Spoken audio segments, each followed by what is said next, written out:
Have you ever wondered which coin ruled the medieval world? Which piece of metal was so powerful, so trusted, that it crossed empires, religions, and centuries unchanged? In the Middle Ages, gold and silver were far more than metal. They were faith. They were power. They were war. From Venice's ducat to the Islamic dinar, every realm believed its coin was the measure of civilization itself. But across a continent torn by conquest and creed, only a few currencies truly transcended borders. Accepted from London to Cairo, from Constantinople to Timbuktu. So, which one stood above all? And why did its shine define Europe's economy for nearly 1,000 years? In the medieval world, money was not just a means of exchange. It was a declaration of identity. Each kingdom, duchy, and city-state minted its own coins, stamped with the faces of kings or crosses of faith, promises of authority in a world with no central power. The result? Chaos. Thousands of coins, all different in weight, purity, and value, circulating side by side. In the north, silver ruled. In the south, gold.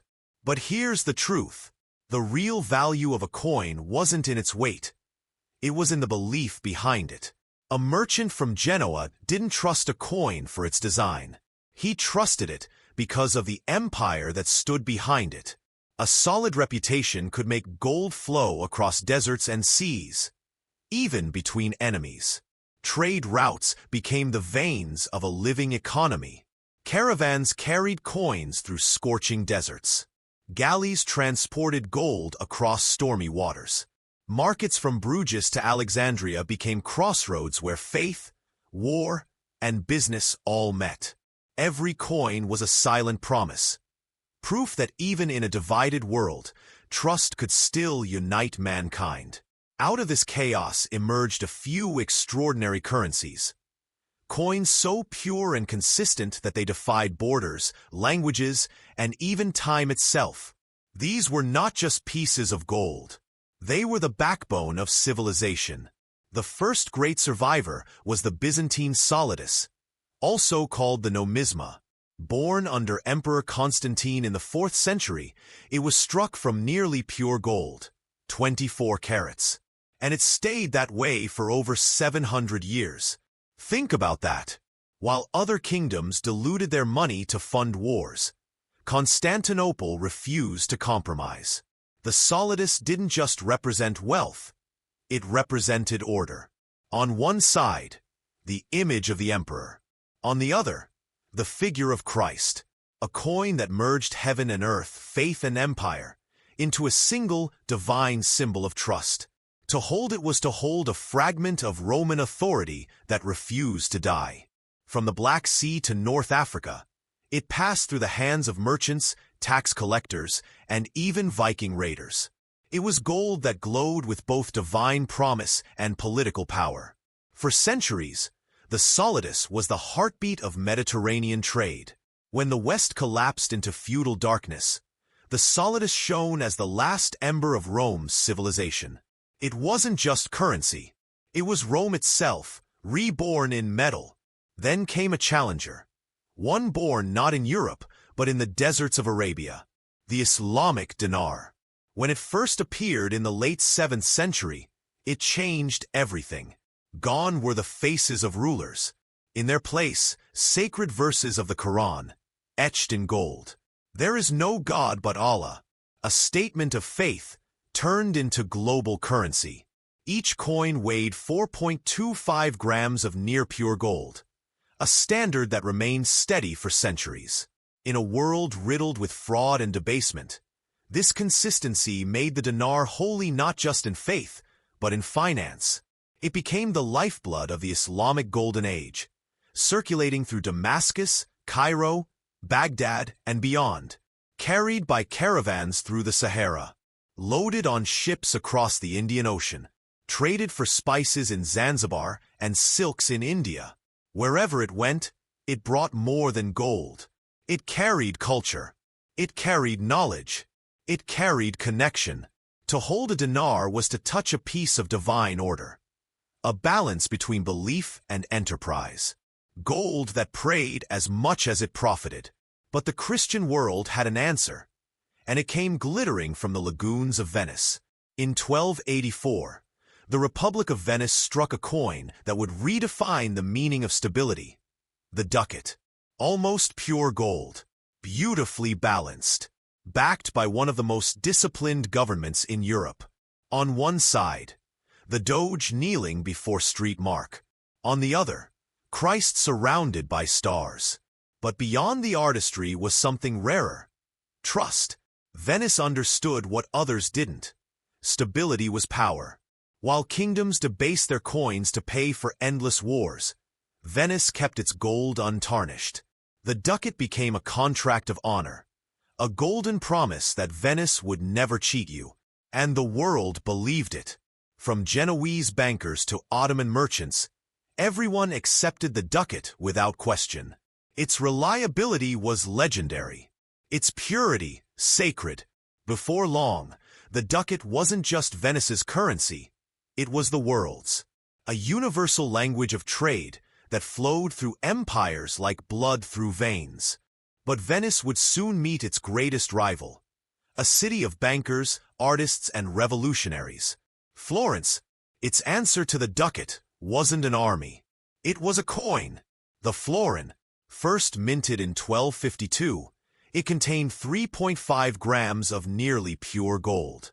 On one side, the Lily of Florence. On the other, St. John the Baptist, the city's protector. But the true miracle wasn't in its beauty. It was in its discipline. For centuries, the florin's purity and weight never changed. While kings waged wars and popes demanded gold, Florence held firm. The florin became the foundation of European banking. Families like the Medici, the Bardi, and the Peruzzi built vast financial empires on it, funding crusades, crowning monarchs, and fueling the Renaissance itself. A single florin could pay a craftsman's wage for weeks, or buy silk from across the Sahara. It wasn't just currency. It was capital, the birth of modern finance. From London to Constantinople, contracts were written in good florins of Florence. Even rival states respected it, because the florin didn't just carry gold, it carried trust. Where the ducat represented Venice's oceans, the florin embodied Florence's intellect, a coin born from innovation and sustained by belief. To hold a florin was to hold the future, a promise that finance could outlive faith, and trust could move mountains faster than armies. By the 14th century, three golden titans ruled the medieval economy: the Islamic dinar, the Venetian ducat, and the Florentine florin. They were born from different worlds, Islamic, Catholic, and mercantile, yet all spoke one universal language: trust. A merchant could sail from Tunis to Venice, or ride from Damascus to Bruges, and spend these coins without fear, because gold had become the passport of civilization. Each coin carried its own mythology. The dinar bore divine words, the ducat, the blessing of Saint Mark, the florin, the pride of Florence. But their real strength? Consistency. Their purity never wavered. Their weight never changed. And their reputations traveled farther than any army. This golden trinity wove the first global economy. Silk from China, spices from India, and wool from England all flowed through their channels. Money changers in Alexandria or Venice weighed coins with reverence, because in those coins, civilizations met as equals. For the first time in history, gold wasn't just wealth. It was a bridge, connecting continents, faiths, and futures. Meanwhile, in the markets of Northern Europe, a different story unfolded, one written not in gold, but in silver. The peasants, the craftsmen, the pilgrims, they traded in pennies, deniers, and groschen. Small coins, humble lives. Silver kept daily life alive, even when gold built empires. It jingled in pouches, paid for bread, candles, and wool. It was unstable, yes, Mines dried up, wars drained supply. But it was human, real, the coinage of survival. Gold represented kings.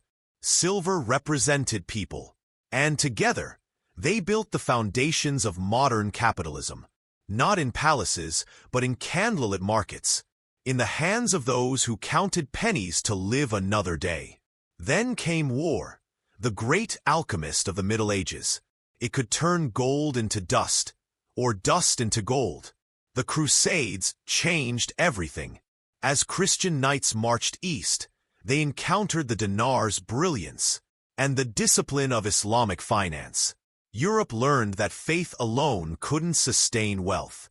Trust and consistency could. To fund their wars, kingdoms melted relics, taxed nobles, borrowed from bankers. Gold flowed east to west to pay for silk, spices, and survival. Every battle left behind not just graves, but ledgers. Venice and Florence grew rich by supplying both sides, trading neutrality for prosperity. By the late Middle Ages, rulers finally understood the greatest lesson of all. To win wars, you must first win confidence. Money was no longer just metal. It was politics. It was propaganda. It was power itself.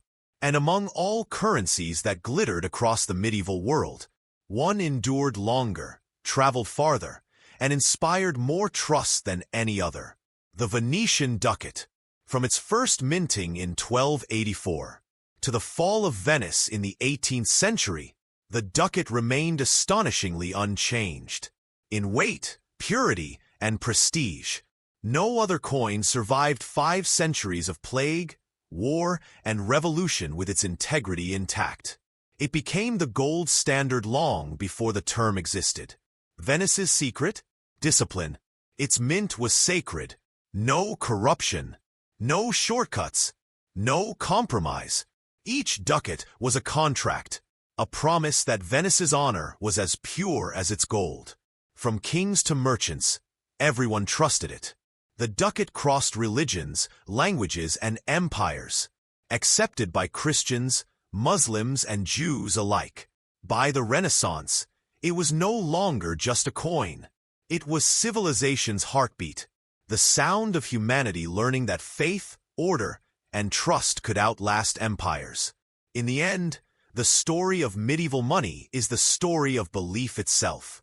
From the Byzantine Solidus to the Venetian Ducat, every coin was a reflection of human faith. Faith that value could be shared, that promises could survive kings, wars, and centuries. Gold and silver built bridges where religion built walls. A Byzantine merchant could trade with a Muslim scholar, a Florentine banker with a Jewish sailor, because both trusted the purity of the metal between their hands. Commerce united what conquest divided.